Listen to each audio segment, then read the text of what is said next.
On my 32nd birthday, Robert poured my favorite vintage while the Chicago rain battered our windows. The candlelight flickered against the crystal, setting a perfect scene. But when he turned his back to answer a text, a faint, sharp chemical scent drifted from my glass. In a single, terrifying heartbeat, I switched our drinks. I did not know it then, but that simple motion would end his life and begin my nightmare. My name is Alice, and looking back at the wreckage of my life, I realize the cracks were always there, hidden beneath the structural integrity of our perfect marriage. The storm outside our 45th floor apartment was relentless, the kind of Chicago downpour that turns the skyline into a blurred watercolor painting. Inside, however, the air was climate-controlled and scented with expensive beeswax candles, a sharp contrast to the violence against the glass. It was supposed to be a celebration. I was turning 32, a successful architect married to Robert, a 38-year-old financial advisor with a smile that could charm the closing signature out of the wariest investor. To the outside world, we were the golden couple, polished and unbreakable. Yet, as I sat at our mahogany dining table, a strange unease settled in my stomach, heavier than the rich steak Robert had prepared. His attentiveness felt brittle tonight. He was moving with a frenetic energy that did not match the romantic jazz playlist humming softly in the background. I watched him wipe his brow with a linen napkin for the third time in 10 minutes. He kept glancing at his wrist, checking the time as if he were running late for a train rather than enjoying a birthday dinner with his wife. The sweat beading on his upper lip despite the cool air conditioning made me feel an inexplicable chill. "I have saved the best for last," Robert announced, his voice slightly higher than usual. He moved to the wet bar in the corner of the living room to open the vintage Chateau Margaux he had been saving. The bottle was a relic, worth more than my first car. From where I sat, the high back of the leather armchair obscured his hands and the decanter. I could hear the cork pop and the liquid glug into the crystal, but I could not see the glasses. The silence stretched, taut and uncomfortable, until he returned, placing a goblet in front of me with a trembling hand. I lifted the glass, anticipating the complex notes of oak and dark berries. Instead, as the rim neared my lips, a sharp, discordant scent hit my nose. It was not the earthy aroma of aged wine. It was sweet, cloying, and undeniably chemical, like a crushed medicinal pill masking something foul. My hand froze in mid-air. As an architect, I trust my instincts when a line does not look right, and in that moment, every alarm bell in my brain began to ring. Suddenly, Robert's phone buzzed on the sideboard. He flinched, the sound seemingly startling him more than it should have. He turned his back to me completely, his shoulders hunched as he read the message, his posture radiating intense stress. I did not think. I did not reason. In a flash of madness driven by a primal fear I could not name, I reached out. My hand moved with a speed that surprised me, swapping my glass with his. They were identical crystal flutes, indistinguishable to the naked eye. I pulled his glass toward me and pushed mine to his place setting. My heart hammered against my ribs like a trapped bird, the guilt already rising. What was I doing? Was I losing my mind? Robert turned back, sliding his phone into his pocket. He picked up the glass that had been sitting in front of me mere seconds ago. "To you, Alice," he said, his eyes failing to meet mine. "To a new year." He tipped his head back and drank deeply. He drained the glass in one long, desperate swallow, as if he needed the alcohol to steady his nerves. I took a small, tentative sip from my new glass. It tasted perfectly normal, rich and smooth. The horror began exactly 5 minutes later. Robert stood up to clear the plates, but his knees buckled. He grabbed the edge of the table, dragging the tablecloth and our fine china down with him in a chaotic crash. I screamed his name, rushing to his side. He was convulsing on the hardwood floor, his eyes rolled back into his head. Foam, tinged with pink, began to bubble at the corners of his mouth. Panic, cold and sharp, pierced through my shock. I scrambled for my phone and dialed 911, my fingers slipping on the screen. "My husband!" I gasped to the operator. "He is collapsing. Please, hurry!" As I waited for the ambulance, listening to the siren wail in the distance, I ran to the kitchen to wet a towel for his forehead. I nearly tripped over the trash can Robert had pulled out earlier. There, resting on top of the vegetable peelings, was a small, torn foil wrapper. It was silver and unfamiliar, bearing no label, but it smelled faintly of that same sickly sweet chemical scent. I stared at it, the realization crashing down on me. Robert had not just poured me a drink. He had tried to erase me. The chaos that followed was a blur of flashing red and blue lights that cut through the gloom of the apartment. Paramedics swarmed over Robert, shouting medical terminology that I could not process, before loading him onto a gurney and rushing him toward the elevator. I tried to follow, desperate to hold his hand, but a heavy, calloused hand clamped down on my shoulder. It belonged to Detective Vance, a man who looked as though he had been carved out of granite and left out in the rain too long. He did not look like a man who believed in accidents.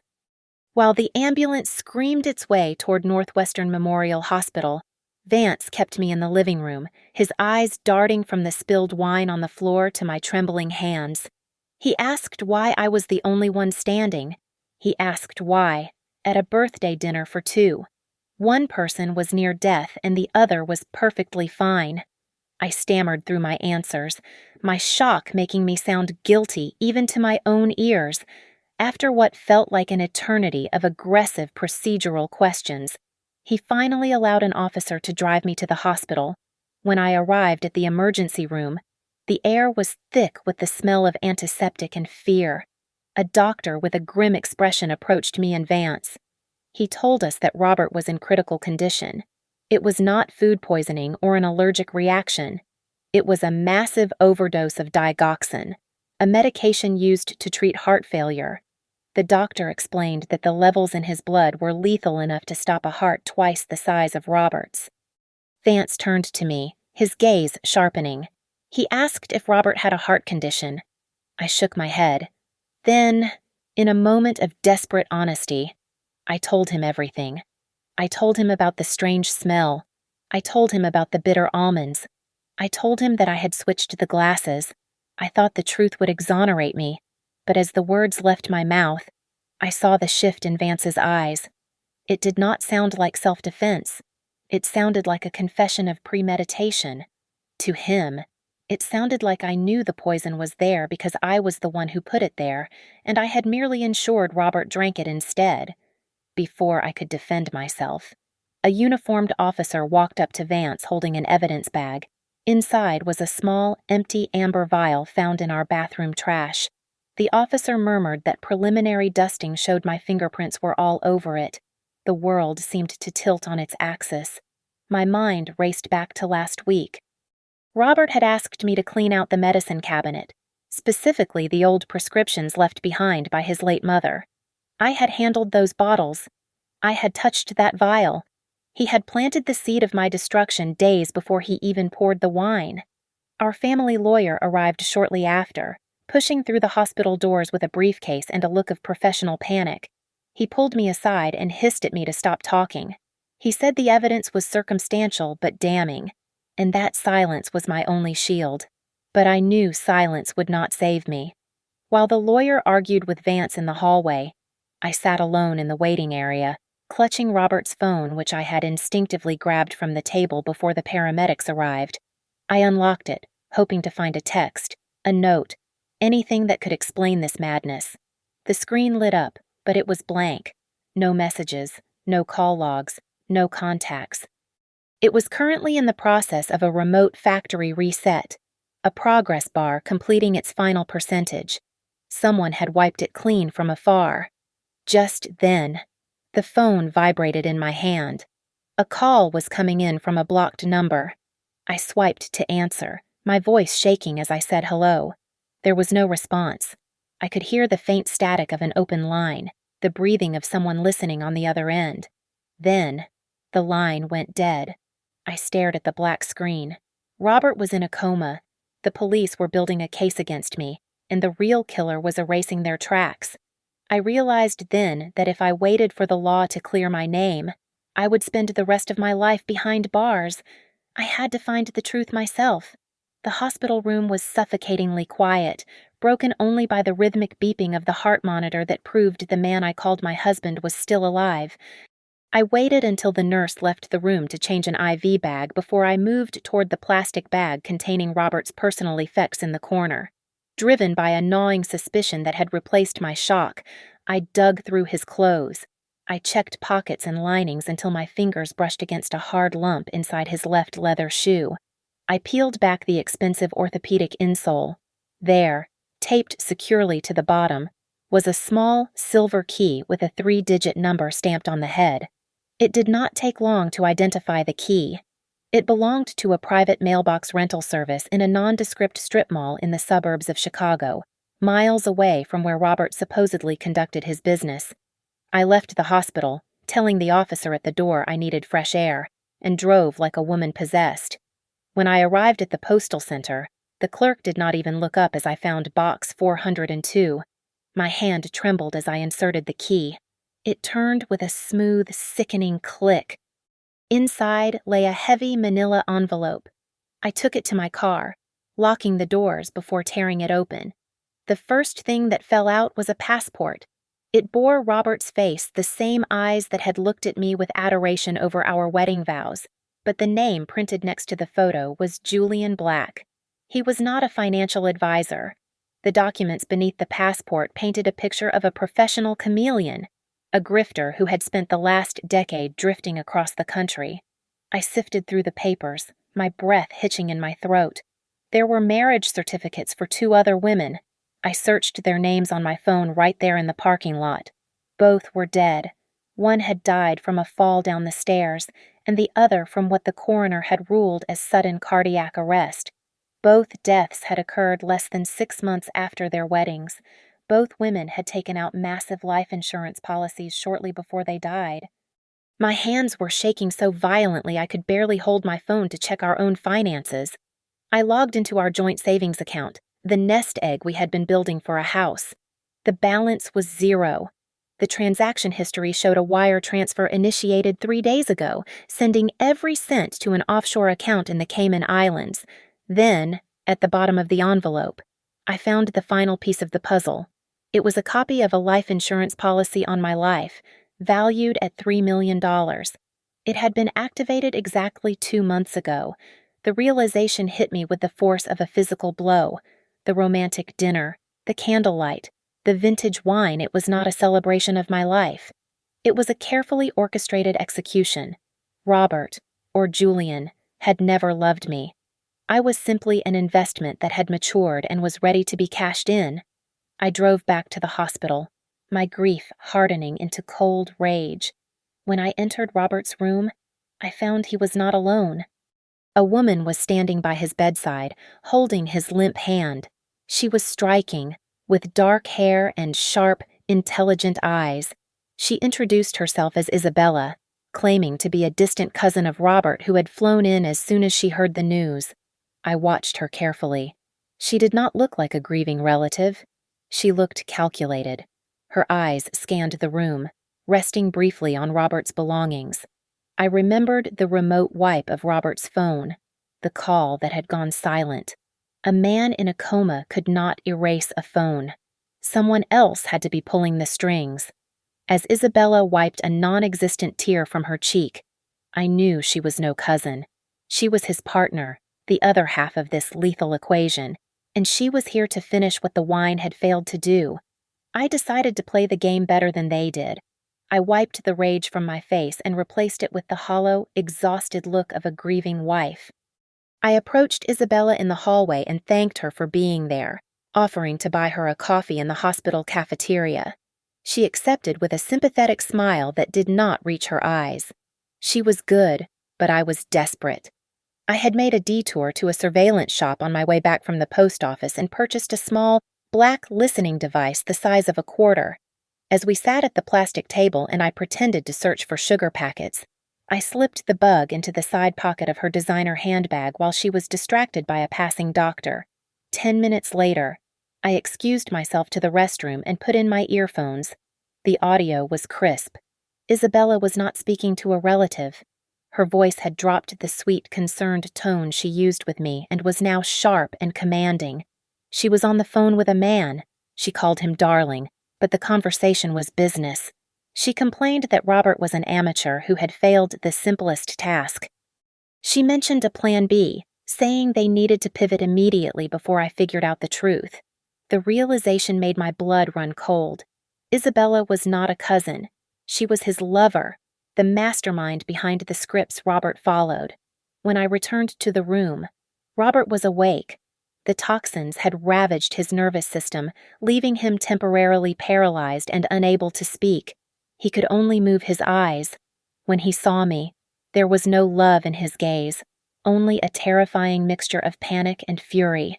He lay there, trapped in his own body, watching the woman he tried to murder standing over him. Detective Vance entered the room shortly after, his expression unreadable. He asked Isabella to step out. He told me the lab results were back from the wine glass Robert had drunk from. It tested positive for a lethal concentration of digoxin. My story about the switch was corroborated by the science. For a fleeting moment, I felt a surge of relief, thinking this nightmare might end with the truth. But Vance was not finished. He pulled an evidence bag from his jacket. Inside was a leather-bound journal. He asked if it was mine. I shook my head, but he said they found it in my bedside drawer. He opened it and read an entry dated 2 days ago. The handwriting was a terrifyingly perfect imitation of my own. It detailed a spiral into deep depression, a hatred for my husband, and a detailed plan to poison us both so we could be together forever in death. Isabella had not just come to visit. She had come to plant the final nail in my coffin. The narrative shifted instantly. I was no longer the victim of a failed murder plot. I was a mentally unstable wife who had botched a murder-suicide. Vance informed me that while I was not under arrest yet, I was a person of interest. He demanded my passport. I handed it over, my hands trembling, realizing the walls were closing in. I retreated to a quiet corner of the waiting room and replayed the audio from the bug in Isabella's bag, desperate for a lifeline. I focused on the male voice on the other end of her call, the man helping her orchestrate Plan B. The tone was smooth, reassuring, and sickeningly familiar. It was not a stranger. It was the family lawyer, the man who had advised me to stay silent, the man who was supposedly building my defense. The horror was absolute. I was completely alone. My husband was the killer, his mistress was the witness, and my lawyer was the accomplice. There was no one left to trust. If I wanted to survive, I could no longer rely on the law. I had to become the predator. I knew I was being watched. The unmarked sedan had been tailing me since I left the hospital, keeping a steady 2-car distance. I drove straight to the water tower place on Michigan Avenue, blending into the throng of shoppers. In a department store fitting room, I shed my tailored blouse and heels for a nondescript gray hoodie, jeans, and sneakers. I pulled my hair back into a severe bun and shoved my expensive purse into a shopping bag. 10 minutes later, while the police were likely still watching the main entrance, I slipped out through a service exit near the loading docks, invisible and anonymous in the rain. My destination was the boutique firm of my so-called lawyer. It was past midnight when I arrived. The building was an old renovated brownstone, the kind I had studied in university. I knew these structures better than the people inside them knew themselves. I found a second-story window with a faulty latch, a detail I had noticed during a consultation weeks ago, and shimmied up the drain pipe. It was reckless, but I had nothing left to lose. Inside, the office smelled of mahogany and betrayal. I went straight to his private computer. It was password protected, but his ego was his weakness. The password was his own date of birth, which I had seen on his framed diploma. I accessed the hidden drive labeled Client Archives. What I found made me sick. There were folders for Julian Black and Isabella, dating back 7 years. They were not just lovers, They were a seasoned team of grifters who moved from state to state, bleeding lonely professionals dry before staging tragic accidents. But then I found a subfolder encrypted separately. It was a drafted plan, written by Robert himself. It detailed a post-Alice contingency. He planned to dispose of Isabella 3 months after my death, framing it as a drug overdose, so he could keep the entire $3 million payout for himself. He deemed her a liability. I plugged in a flash drive and copied everything: the fake identities, the bank transfers, and the recordings of their phone calls where they laughed about how gullible I was. Just as the progress bar hit 100%, I heard the heavy thud of boots in the hallway, a security guard. I shoved the drive into my pocket and scrambled to the window. The guard's flashlight beam swept across the room, missing me by inches as I swung my legs over the sill. The drop was 15 feet to a concrete alley. Panic threatened to freeze my muscles, but my training took over. I spotted a fire escape landing 6 feet to my right. I calculated the distance, the friction of the wet brick, and the strength of the rusted railing. I leaped. My fingers scraped against the cold metal, tearing my nails, but I hauled myself up into the shadows just as the window above slammed shut. Once I was safe in a 24-hour internet cafe, I sent a single anonymous email to Detective Vance. It contained just one audio file of the lawyer discussing money laundering, enough to distract the police and buy me time without revealing my hand completely. But I was done playing defense. It was time to turn the wolves against each other. I drove to an abandoned textile warehouse on the outskirts of the city, a property my firm had been surveyed for demolition. It was a hollow, echoing skeleton of a building, perfect for what I had in mind. I set up a single chair in the center of the vast floor. Then, using a burner app that allowed me to spoof caller IDs, I typed a text message to Isabella. I made it look like it came directly from the lawyer's private number. "Emergency," I typed. "Robert just woke up. He is lucid. He is confessing everything to Vance and blaming the entire poison plot on you to cut a deal. Meet me at the old textile mill immediately. We need to run." I hit send and watched the message deliver. I sat in the darkness, listening to the rain drum against the metal roof, and waited for the rats to come running. Isabella arrived at the warehouse looking like a cornered animal, her eyes darting around the shadows for the lawyer she expected to meet. When she saw me sitting in the lone chair under the singular, buzzing light bulb, she froze. She reached into her purse, likely for a weapon, but I stopped her with a calm voice. I told her that if she pulled anything out, the email scheduled to send to the Federal Bureau of Investigation in 5 minutes would not be canceled. She hesitated, her hand hovering over the clasp of her bag. "I did not bring a gun. I brought a piece of paper." I stood up and walked over to her, maintaining a safe distance, and tossed the document at her feet. It was a printout of an airline confirmation I had pulled from the hidden drive. It was a one-way ticket from Miami to Buenos Aires, departing exactly 3 days after my funeral was scheduled to take place. The passenger name was Julian Black. I told her to look at the number of passengers. Isabella snatched the paper from the dirty floor. Her eyes scanned the page, and I watched the color drain from her face. There was only one seat booked. Seat 1A. There was no companion ticket, no reservation for Isabella. I watched the realization shatter her. She had believed she was the partner in crime, the love of his life, but she was just another loose end. I explained to her that Robert intended to kill her too, framing it as an overdose to tie up the investigation, just as he had outlined in his contingency plan. She looked at me, her arrogance replaced by a terrifying, hollow rage. She asked what I wanted. I told her the deal was simple. She would turn state's witness. She would testify that the lawyer and Robert were the masterminds behind the insurance fraud and the attempted murder. In exchange, I would hold back the specific evidence that linked her directly to the poisoning attempt on me, giving her a chance to plea for a lesser charge. Driven by the fury of a woman scorned and the fear of being hunted, she agreed. However, I was not the naive woman who had cooked steak for her husband 2 nights ago. I did not trust Isabella. I kept the audio recordings of her laughing about my death on a separate encrypted server. If she tried to double-cross me, I would burn her to the ground along with Robert. Just as I thought I had seized control, the ground shifted beneath me again. Robert recovered his speech. The moment the doctors removed his breathing tube, he did not confess.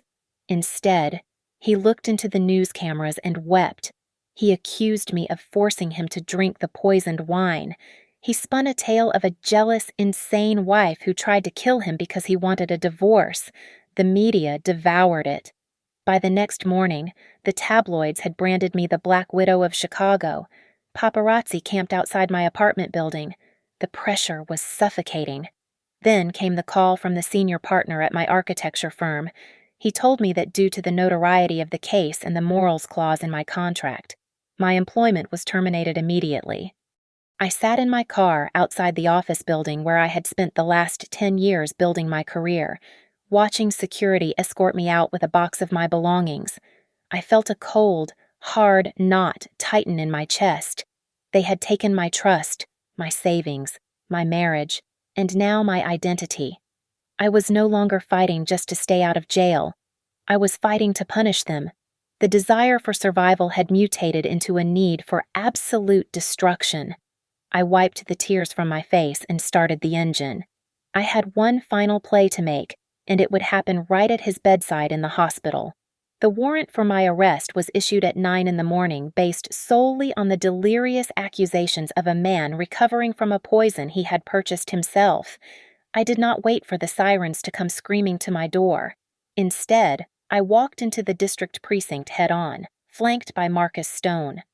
Stone was a shark in a three-piece suit, a defense attorney who despised Robert's lawyer with a professional ferocity that bordered on sport. He was the only person in Chicago who would take my case pro bono, purely for the pleasure of destroying his rival. The interrogation room was cold, smelling of stale coffee and intimidation.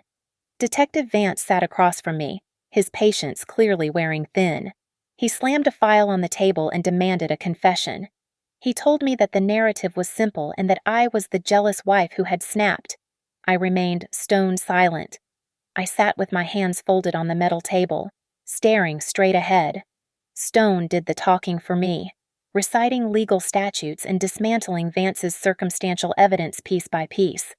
Finally, I spoke a single sentence. I told them I would not say a word until I could confront Robert face to face. Vance laughed, a dry, humorless sound. He told me I was in no position to make demands because they had a witness.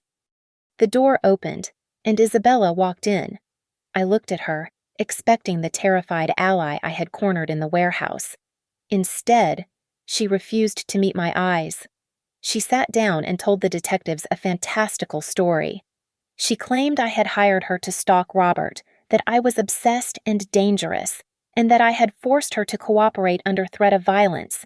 It was a masterful performance. Robert's lawyer had evidently reached her, offering a payout or a threat that outweighed the fear of jail. She had betrayed me at the 11th hour. They handcuffed me and led me to a holding cell. The heavy clank of the lock sliding into place should have been the sound of my life ending. I sat on the thin, uncomfortable mattress, surrounded by gray concrete walls. To anyone watching, I looked defeated, but inside, I was counting down the seconds. I had anticipated Isabella's greed. I knew a grifter never changes their spots. I had never given her the original files. At exactly noon, while I sat in that cell, a scheduled command on my cloud server executed itself. I had set up a dead man's switch before turning myself in. Since I had not entered the cancellation code by 11:59, an automated email blast was sent simultaneously to the Federal Bureau of Investigation, the Chicago Tribune, and 3 major television networks. The email contained everything. It had the scanned passports of Julian Black. It had the bank records showing the wire transfers to the Cayman Islands. Most damning of all, it contained the high-definition audio files of Isabella. The press and the feds heard her voice, clear as a bell, laughing about how easy it was to kill Robert's previous wives and discussing the exact structure of their money laundering operation. The reaction was swift and chaotic. Within 2 hours, the dynamic in the station shifted violently. Federal agents arrived, taking jurisdiction over the case. The narrative of the domestic dispute evaporated, replaced by a multi-state organized crime investigation. Vance came to my cell, looking pale and shaken. He unlocked the door. I was released on my own recognizance to assist the federal investigation, but as I walked out into the blinding flashes of the press cameras, I felt no triumph. I knew the law was a clumsy instrument. The evidence proved fraud and money laundering, but the attempted murder charge against Robert for the wine was still a muddy battle of he said, she said. Without a direct confession from him, a good lawyer could still spin reasonable doubt, claiming the fraud was separate from the poisoning. He could still slip through a loophole, claiming I was a vengeful accomplice trying to frame him. I needed more than files and recordings.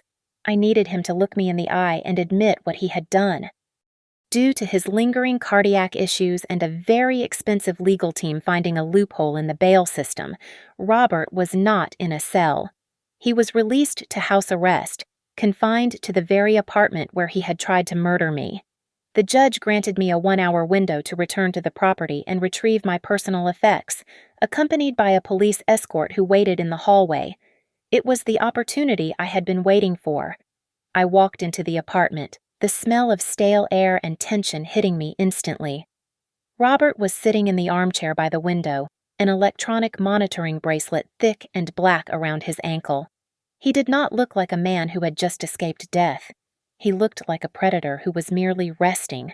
As I packed a box with my books and drafting tools, he dismissed the silence. "You are wasting your time, Alice," he said, his voice raspy but steady. "The feds can trace money, but they cannot prove intent on the murder charge. My lawyers will spin it. I will be out in 2 years on good behavior, and I still have accounts you will never find." He stood up and walked toward me, shedding the facade of the loving husband I had known for 3 years. The mask was gone, revealing the cold, reptilian indifference beneath. He laughed, a dry, cruel sound. "You really thought you were special? You were never a wife to me. You were a project. An investment vehicle with a 3-year maturity date. The only thing I regret is that you had the dumb luck to switch those glasses." I stopped packing.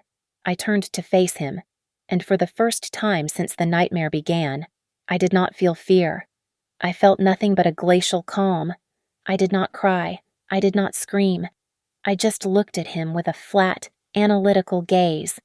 "It was not luck, Robert," I said softly. "And you are not as smart as you think. I know about the insurance. I know about Julian Black. But mostly, I know about the safety net." He frowned, his arrogance faltering for a split second. "What are you talking about? The antidote?" I lied smoothly. "The vial of Digibend you kept in the wall safe behind the painting, just in case you accidentally ingested the poison while preparing it. You are a careful man. Robert, you always have a backup." His eyes widened. He had never told anyone about the antidote. The fact that I knew about it terrified him. "I found it weeks ago when you were out of town," I continued, stepping closer. "I thought it was drugs. So I emptied it out and filled it with simple sugar water. If you had managed to drink that wine and then run to your safe for the cure, you would have died anyway." Panic, raw and primal, seized him. He forgot about me. He forgot about the open door. He turned and scrambled toward the painting on the far wall, tearing it from its hook. He punched in the code to the wall safe with frantic fingers, ripped the door open, and grabbed the small glass vial inside, holding it up to the light to check the consistency of the liquid. "Smile, Robert," I said. I pointed to the bookshelf directly facing the safe. A tiny, motion-activated camera, no larger than a button, blinked once. I had stuck it there the moment I walked in. He had just led me right to the hidden safe and confirmed he possessed the specific antidote for the poison used to kill me, irrefutable proof of premeditation. "That video is already uploading to the cloud," I said, my voice ringing with finality. "And one more thing. Isabella was arrested at the airport an hour ago. She is cutting a deal. She is telling them everything about the two wives before me." Robert stared at the vial, then at the camera, and finally at me. The realization that his life was over snapped something inside him.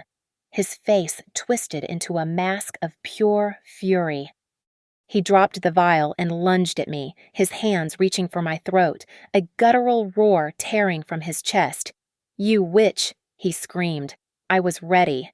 I reached into my coat pocket and pulled out the canister of pepper spray I had palmed minutes ago. I aimed and fired a stream of burning orange chemical directly into his eyes. He howled in agony, clawing at his face, and collapsed to his knees. I backed away, coughing slightly from the fumes, and ran out the door into the hallway. "Officer!" I shouted to the policeman standing by the elevator. "He attacked me! He is in the living room!"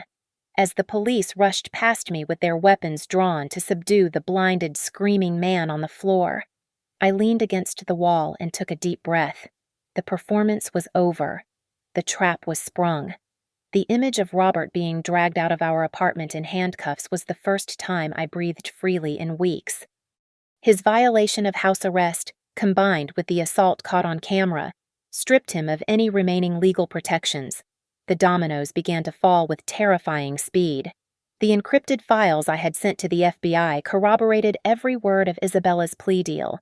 They traced the wire transfers, the fake identities, and the insurance policies. Even his lawyer, the man who had sneered at me across a deposition table, was led out of his brownstone in irons, charged with money laundering, racketeering, and accessory to attempted murder. The legal fortress Robert had built to protect himself had crumbled, exposing him as the monster he was. I visited Robert one final time before the trial concluded. I needed to see him, not for closure, but to ensure he understood exactly why he had lost. He sat on the other side of the plexiglass in the Cook County Detention Center, stripped of his Italian suits and his arrogance. He looked hollowed out. When he saw me, he lunged forward as far as the chains would allow, pressing his palms against the glass. He begged. He actually begged. He told me he loved me, that he had made a mistake, that we could fix this if I just told the judge I had entrapped him. It was pathetic. I sat in silence until he ran out of breath. Then, I slid a thick envelope through the metal slot. He opened it with trembling hands to find the divorce papers, already signed by me. While he stared at the documents, I leaned into the microphone and delivered the final blow. I told him that his secret offshore accounts in the Caymans had been located and frozen. I explained that he would not have a dime to pay for an appeal. I told him that I had personally contacted the families of his first two wives. I had given them the autopsy reports and the insurance papers he had tried to hide. They were suing his estate for wrongful death, and the courts had granted a freeze on his assets to ensure restitution. He was not just losing his freedom, he was losing the only thing he actually cared about, which was his money. He screamed at me, slamming his fist against the glass, but I just stood up and walked away. I did not look back. The sentencing was a national event. Isabella, given her cooperation against the lawyer and Robert, received a sentence of 15 years in federal prison. She wept as they led her away. Robert, facing multiple counts of murder, fraud, and attempted murder, was sentenced to life in prison without the possibility of parole. The judge called him a predator of the worst kind. As the gavel came down, I felt a weight lift off my chest, a physical sensation of release that nearly made me dizzy. I listed the apartment the next day. I could not live in a museum of my own near-death experience. Every time I looked at the dining table, I saw the ghost of that wine glass. I sold it quickly, not caring about the price. I wanted to purge the physical remnants of my life with Robert. With the money from the sale and the recovered funds that the court awarded me, I did not retreat into hiding. Instead, I founded a nonprofit organization. I called it the Second Sight Foundation, dedicated to providing legal and financial forensic aid to women trapped in fraudulent marriages and coercive control. I slowly began to rebuild my career. The architecture firm that had fired me quietly offered to rehire me once the truth came out. But I declined. I started my own small studio, focusing on security-conscious design. My reputation was restored, but the woman who had designed those airy, open-concept homes was gone. I was different now. I was harder. When I walked down the street, I noted exits and cameras. When I shook hands with a new client, I checked for calluses and wedding ring tan lines. I had reclaimed my life and my honor, but the trusting innocence I once had was the one thing Robert had successfully killed. It has been 2 years since I left the concrete canyons of Chicago for the mist and mountains of Seattle. The rain here falls differently. It is softer, less violent than the storms that used to batter the windows of the penthouse I shared with Robert. I run my own architectural firm now. It is a small operation. Just me and 3 junior draftsmen working out of a converted loft in Pioneer Square. But every line we draw belongs to me. There are no hidden partners, no silent investors, and absolutely no lies in the foundation. Tonight, I sat in a booth at a restaurant overlooking Puget Sound, the water dark and glassy under the moonlight. Across from me sat a man named David. We met a month ago at a gallery opening. He is kind, with laugh lines around his eyes and hands that look like they have actually built things rather than just manipulated money. He reached for the bottle of wine on the table, a rich Cabernet that caught the light like liquid rubies, and poured a generous amount into my glass. As he set the bottle down, the sound of the glass settling on the tablecloth triggered a muscle memory I can never quite erase. I did not reach for the stem to take a sip. Instead, I leaned forward, bringing the rim of the glass to my nose. I inhaled deeply, closing my eyes for a fraction of a second, searching for that cloying, sickly sweet scent of tainted medicine. "You really know your wine," David said, his voice amused and warm. Checking for cork. I lowered the glass and opened my eyes. The urge to explain was there, but I pushed it down. "Something like that," I replied, offering him a small, guarded smile. "Just an old habit." I looked down into the dark red liquid.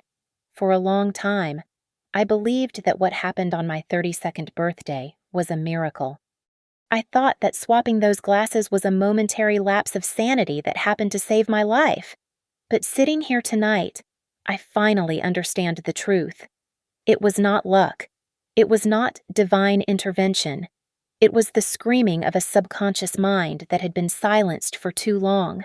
I had seen the cracks in Robert's mask for years, the missing hours, the deflective answers, the coldness in his eyes when he thought I was not looking. My conscious mind had chosen to be the happy wife, but my survival instinct had been keeping score. When I smelled that strange scent, it was simply the final piece of data that forced my hand. I am no longer the woman who ignored those red flags. That Alice died on the floor of a Chicago apartment, watching her husband convulse. The woman sitting here tonight is forged from fire. I am not cynical, but I am awake. I looked up at David. I studied the way he held his napkin, the cadence of his breathing, the dilation of his pupils. I was not looking at him with fear. I was looking at him with the sharp, analytical scrutiny of a detective. I can see the structures of human behavior now, the load-bearing walls of truth and the facades of deceit. The wine in my glass no longer looked like blood or poison. It looked like freedom. It was just fermented grapes. Nothing more, nothing less. I raised the glass in a silent toast to myself. Happy birthday, Alice, I thought. It was not my birthday on the calendar, but in every way that mattered. This was my rebirth.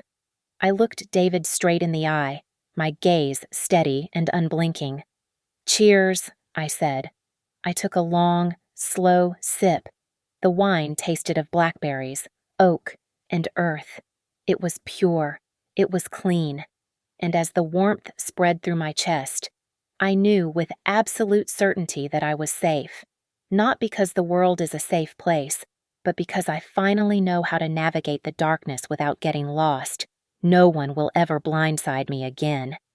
Thank you so much for listening to my story. I would love to know where you are tuning in from, so please leave a comment down below and let's share our thoughts. If you enjoyed this journey, please make sure to subscribe to the channel Lily Revenge Stories, like this video, and hit that hype button to help this story reach even more people. Stay safe and always trust your instincts.